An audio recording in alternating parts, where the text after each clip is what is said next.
What's up, everybody? Happy Monday. Welcome into the Nesson Studios. I am Michaela Vernava alongside Andre Kachatourian and joined via Skype by UFC.com's Matt Perino.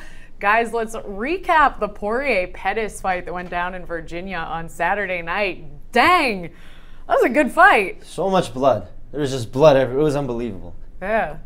It could have been a fight of the year candidate if this had gone like all the way, maybe a couple more rounds or had a cool finish, but very I can't imagine finish. it going all the way. Even, I think, yeah, beginning of the second round, I was like, I can't believe there's still 3 minutes left in this fight. And then I watched for another minute and I was like, there's still two minutes left in the round. Sorry. And I just could not picture them being able to last a full 5 rounds. Matt, what was your biggest takeaway from that fight? It was about what I expected. I mean, these guys, going into the fight, Dustin Poirier said that he's going to try to test Pettis' wrestling, which has been always improving over the course of his career. He said it was one of his weaknesses, and I think in the end it ended up being that way because he really made Pettis work on the ground. When they went to the ground, the transition in this fight were, I think, what really added to the value of the fight when you're talking about Fight of the Year candidate. Not only were these guys trading when they were standing, the transitions and there was a one time where Pettis swept Poirier from his back, swept out his leg, and then achieved top position. It had something for every type of fight fan, and it was about what you expected. A huge win for Dustin Poirier. Takes out the former champion Eddie Alvarez last time out. Well, he didn't, but there was an argument that could be made he was about to, and then he beats Anthony Pettis, also a former champion. This is a serious contender now in a division that hopefully we'll see some clarification at the top, like we talked about last time, soon. Yeah, he said after the fight, he started yelling out of the octagon. He said he wanted the fight of the night bonus, and he wanted to fight the winner of the Justin Gaethje fight, which is, I believe, at 218 in Detroit. So it's a big win for Poirier, but you got to also look at Pettis. I mean, he lost, but I don't know, Matt, what do you think about this notion, this idea? The guy lost, but can you make a case that this guy moves up in the rankings after that performance? It was very good performance on his part, and he loses because of an injury. I feel for the guy a little bit. You know how I feel? I'm always... He's so sympathetic. It's Mr. Sympathy over here. He loses because... He's got a bleeding heart. Good guy, Andre. You never know what could happen if he didn't get injured. I mean, what if he got back on top position and knocked him out? I mean, both guys are bleeding like hell. It certainly was. It was a really good fight. And yeah, when I said I didn't think it could go 5 rounds, it's because I thought Pettis might bleed out before 5 rounds was complete. But you do have a point.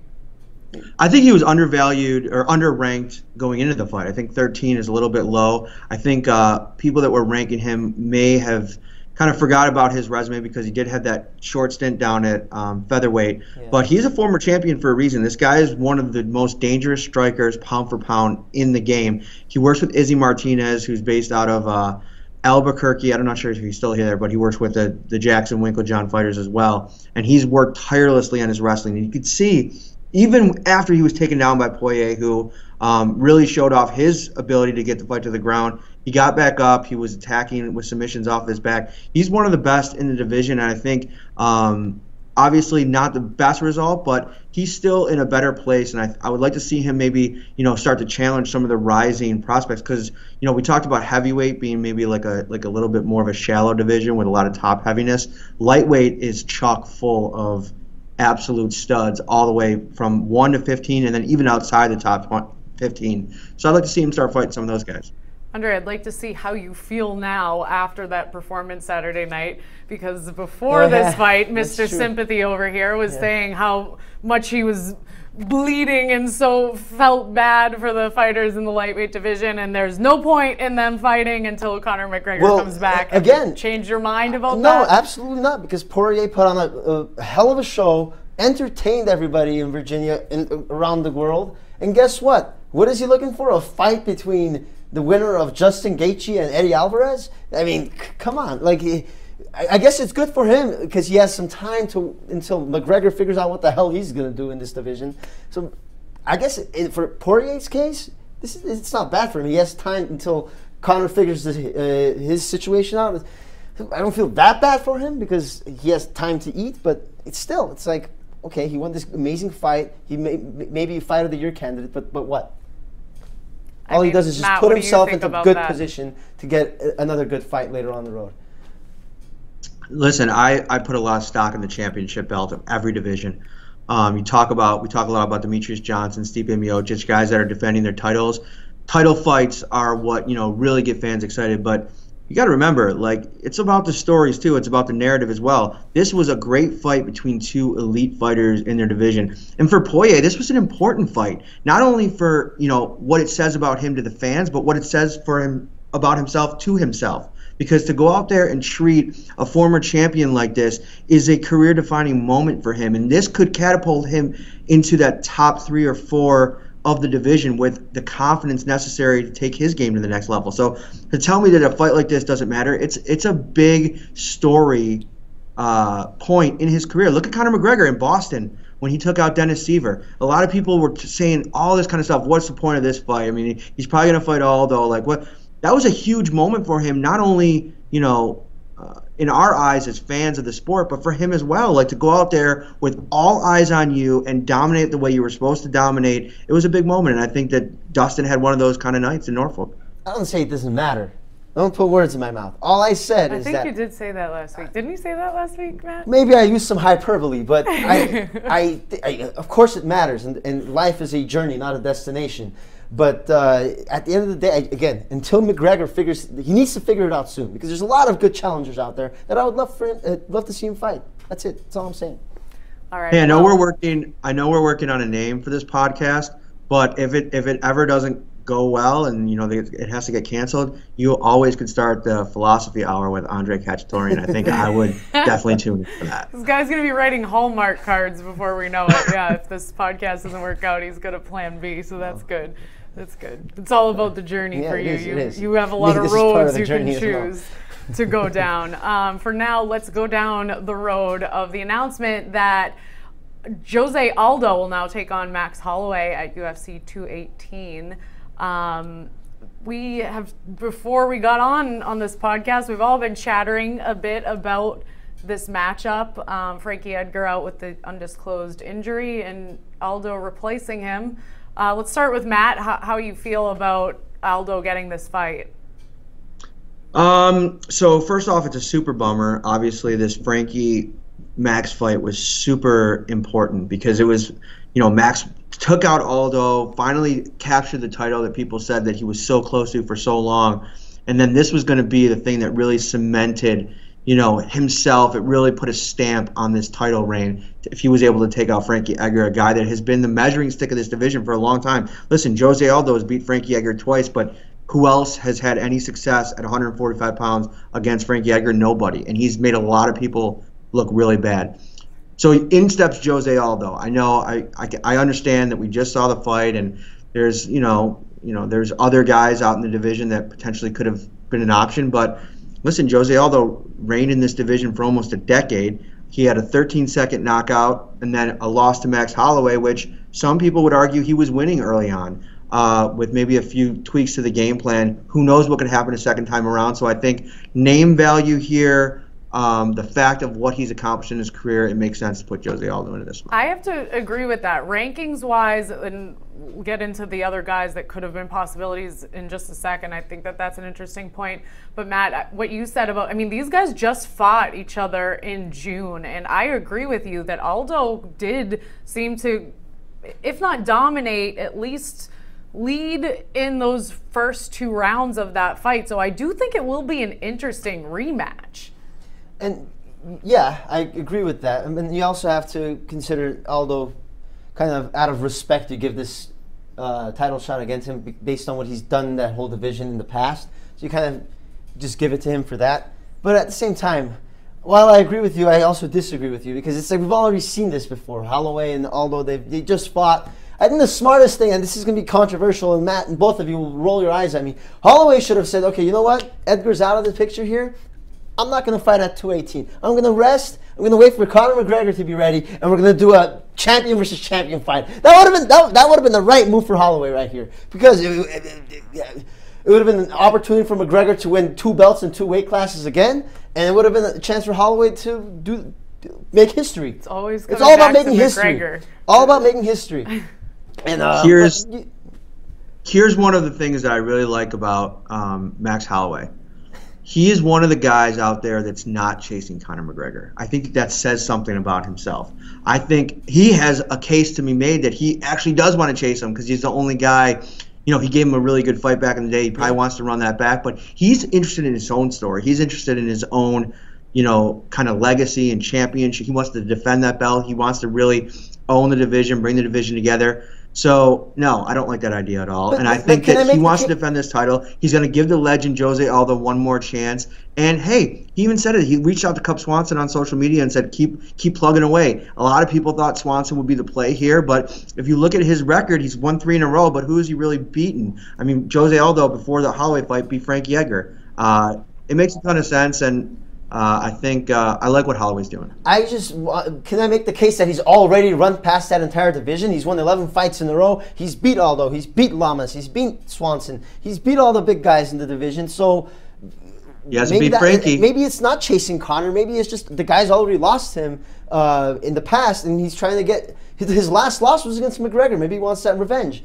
It's not particularly, I want the money fight. It's, I want revenge for what happened 4 years ago. No, I hear what you're saying, but you got to remember, Conor McGregor is now a champion of another division that he has not defended his title in yet. He didn't defend his title in the featherweight division either, but so he's got to defend that title at lightweight. I mean, that's what people are calling for right now. I mean, to say that they're going to just scrap that and do a championship versus championship match is going to make sense. And listen, Frankie said he'll be ready in 6 weeks. If Max takes out Jose Aldo, I mean, he's going to be the considerable favorite in this fight. We're looking at Frankie early 2018 for a fight that would really, really solidify Max Holloway's status in that division and then make a potential McGregor fight down the line, I think, even bigger. So if Holloway was to just sit back and rest, like you say, and wait for McGregor, Matt, what you're saying is that it'd just be too long that he'd be waiting for McGregor. But I guess, would it be smart for him to sit this one out and wait for Frankie to be ready again rather than fight again and maybe risk losing the belt and not get that fight against Frankie? Right, and I think that why you don't sit out is because it's a pay-per-view main event. Yeah. You are the #1 name on the billing. It's the Max Holloway show. I mean, it was Holloway versus Edgar, but traditionally speaking, Edgar, drawing power-wise, has never been like a superstar. You know what I mean? He's a legend of the sport. He's going to probably be a Hall of Famer, but this was the Holloway show, and even with Frankie off, it's still the Holloway show. It's another big event, a pay-per-view to get his name out there, and I think he knows that. And he said he wants to put a show on for the fans, and that's what he's still planning to do. And it's a good opportunity for Aldo as well. What a break, He had lost the title, and here he is, gets a break. Tough for Frankie Edgar, but he got a good advantage. Sometimes it's about the opportunities in life. You have to seize them, and maybe Aldo can get back on track here. There's getting another Hallmark tidbit in there. On that, should we move on to Fight Night Sydney? Yes. You guys have closing thoughts on that? I don't want to skip ahead if there are any nuggets of life wisdom we haven't gotten to yet on this topic. No, I mean, if at first you don't succeed, try again. And I think that's what Jose Aldo's trying to do. There you go. An oldie but goodie. All right, but this weekend in the land down under, UFC Fight Night Sydney, a heavyweight showdown. Matt, who do you got in this matchup? I am gonna go out on a limb and pick Fabrizio Werdum. I think, listen, this guy by most accounts is considered to be, the best or maybe second best heavyweight of all time.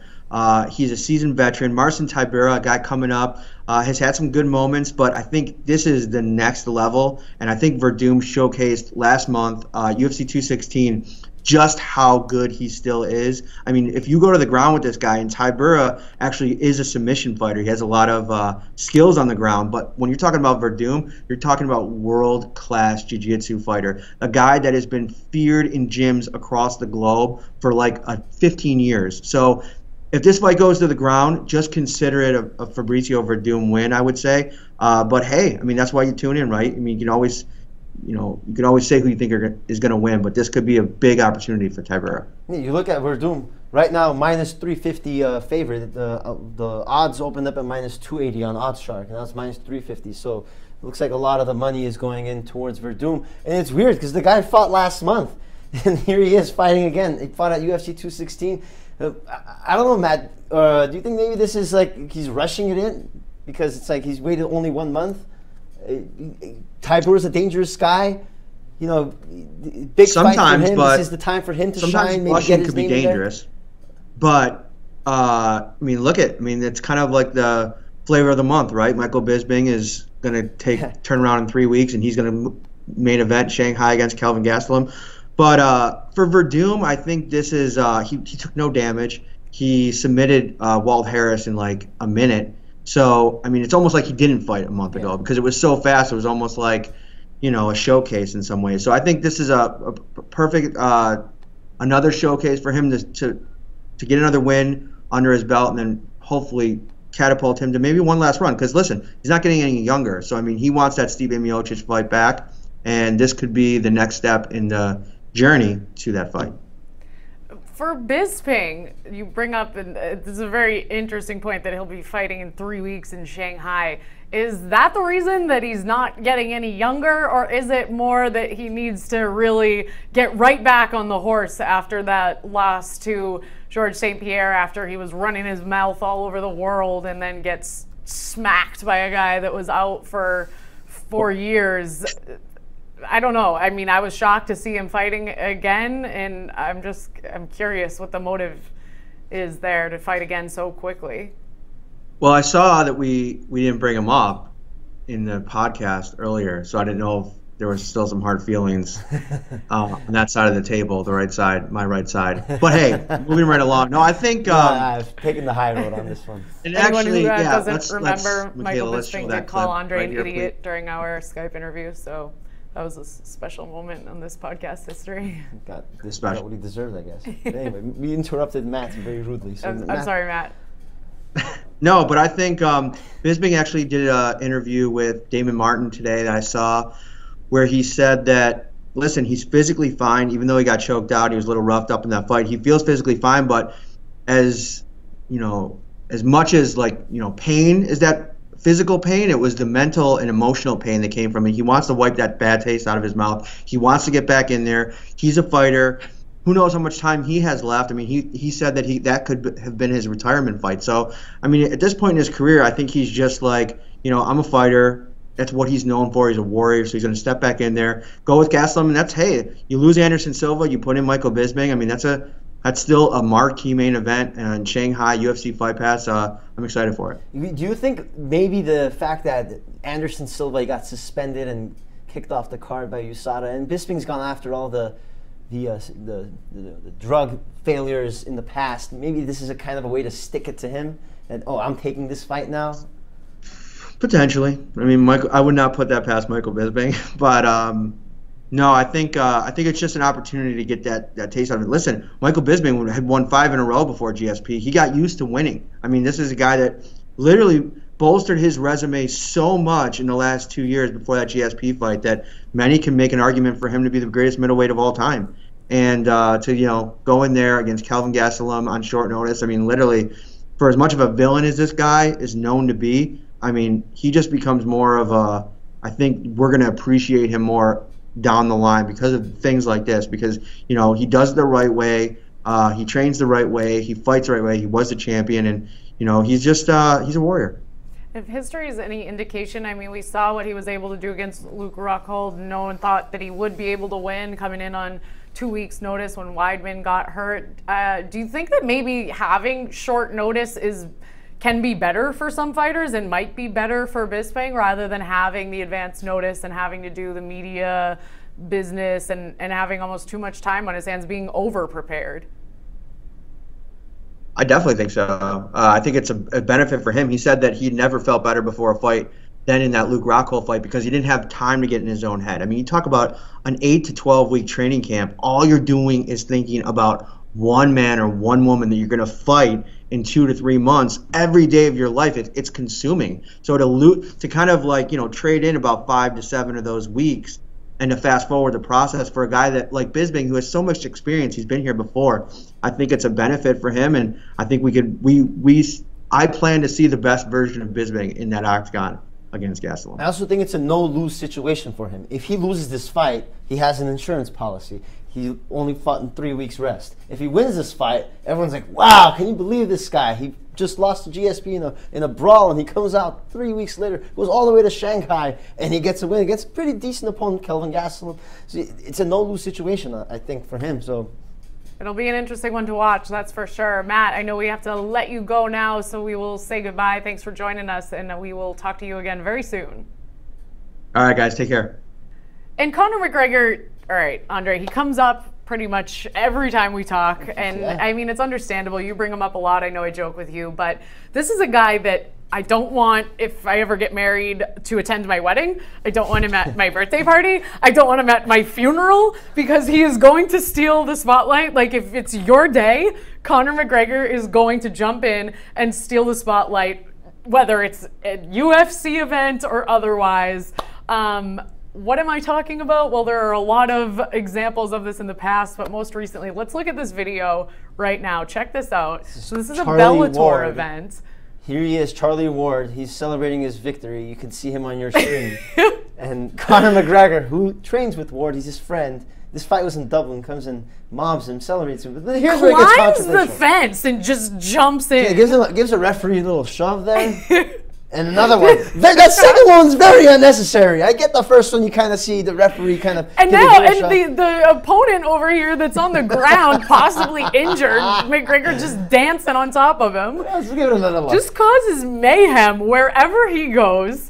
Oh! He almost injured Charlie Ward. The guy just won a fight. I know, he's trying to celebrate, have his moment, and now, like, he takes his teammate's moment, too. Yeah. He's like, you know, looking around at the crowd, and then out of nowhere just gets ambushed by McGregor.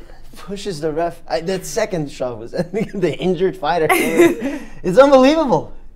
Conor McGregor stole the show. And then now, more news today coming out on Monday afternoon that reportedly, according to MMA Fighting and MMA Mania, Conor McGregor, who was expected to fight at UFC 219, will not be fighting at UFC 219. And because so the of this reports incident. are that the UFC executives reached out and said that that would be the consequence, that they're going to prove their point and make their statement against McGregor by pulling him from that card. All right, here's the thing, is that announcement had not been made. It is not official that there was speculation that McGregor might fight at 219, which goes down in December in Las Vegas, but it's not like that was announced. So my thought is this kind of a PR move in a way, like, if McGregor wasn't going to fight in December anyway, they make it look like they're punishing McGregor. Yeah. And they tell McGregor, hey, we're going to say we're punishing you, but then you really weren't going to fight until who knows when anyway. Mike Mazzulli, this is the guy who came out and said McGregor won't be fighting at UFC 219. He's the president of the Association of Boxing Commissions, and he told the MMA Hour that, quote, I had some executives from UFC contact me within 2 hours after what occurred, and they basically said to me that it's completely unacceptable in their eyes and that they will be doing something. They did inform me that he was set to be on the December 30th card and he will not be on it. And he went on to commend the UFC for their actions. But this could just be Mike Mazzulli just making up his story as well. Well, yes, these are reports, but if the reports are true, you see what I'm saying, that, I mean, if he wasn't even going to be fighting then all along, then it's just PR move that works out for everyone, I guess. But McGregor he's just always there. He's always in the forefront. Bloke KO'd on floor about a minute straight, and ref trying to say fights not over Conor. That's when I lost it. Expletive use all. Yeah. Use, plural use. I mean, he doesn't seem very apologetic for his behavior. No. I mean, that's shocker. Yeah. He's not apologizing. He doesn't apologize for anything. Well, that's the notorious. Looks like we won't be seeing Conor. Guess not. We'll be seeing him, just not officially not in a fight. Actually we'll fighting. Just see him at Bellator, obscure Bellator events. Around, just causing mayhem, hurdling fence cages and jumping into cages and just being crazy. Seems like a good note to end on. We'll talk to you guys next week.